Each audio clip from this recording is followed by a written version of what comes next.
Hey there, welcome to the Movie Review Mom YouTube channel. I'm the mom and I do the movie reviews. And my goal is to give you the heads up on filmmaking quality and content so that you can make the best decision as to whether or not you want to spend time or money or both watching a particular film. And boy, does my review really matter with today's film. It's called Once Within a Time.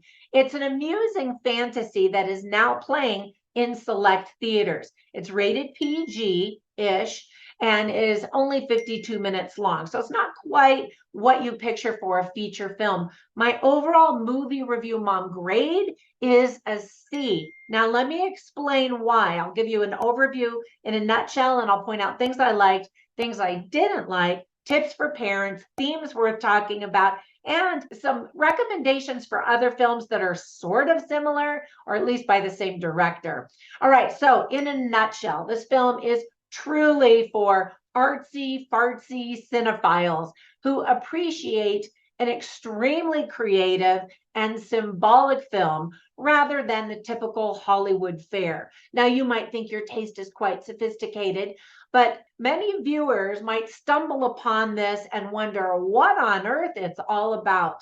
So it's a very inventive and visual look at the end of the world and the beginning of a new one in the style of artistic vignettes, mixing animation and live action.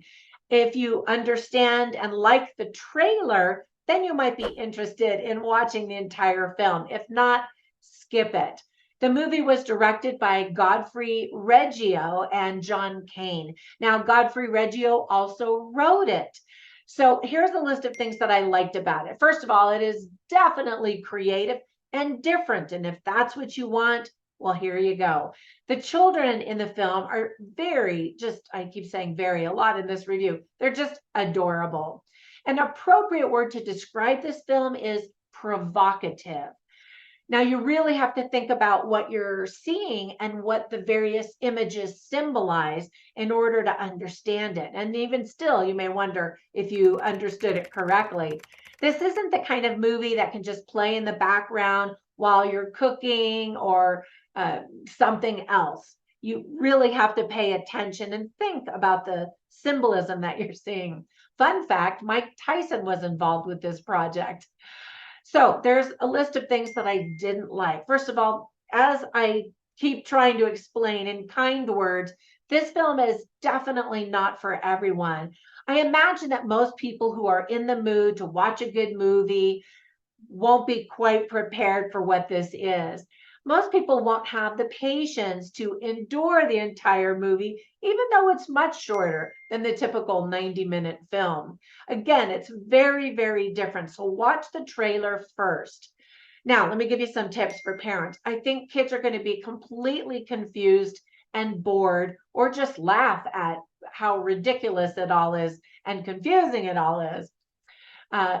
So will some adults be confused and bored. There are images of destruction and just a lot of odd things that you may not be able to figure out. Now, that being said, there are some deep messages, and the goal is to try to figure out what they are. There are some messages and certainly imagery about the dangers of cell phone usage and technology, the absence of innocence, even while there are children in the film. They definitely allude to the new world and the hope for a better world, but there's destruction and the death of a planet.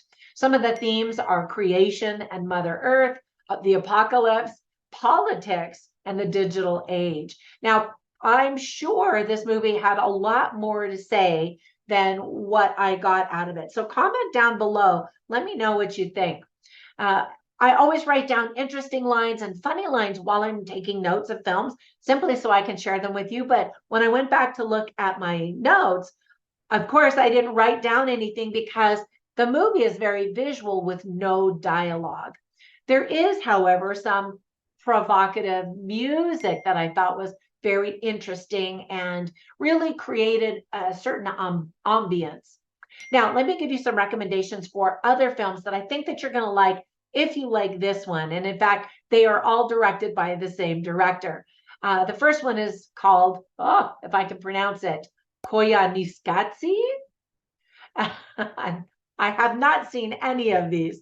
The second one is Nokoikatsi. And then the third one is a film I can pronounce, and it's called Visitors.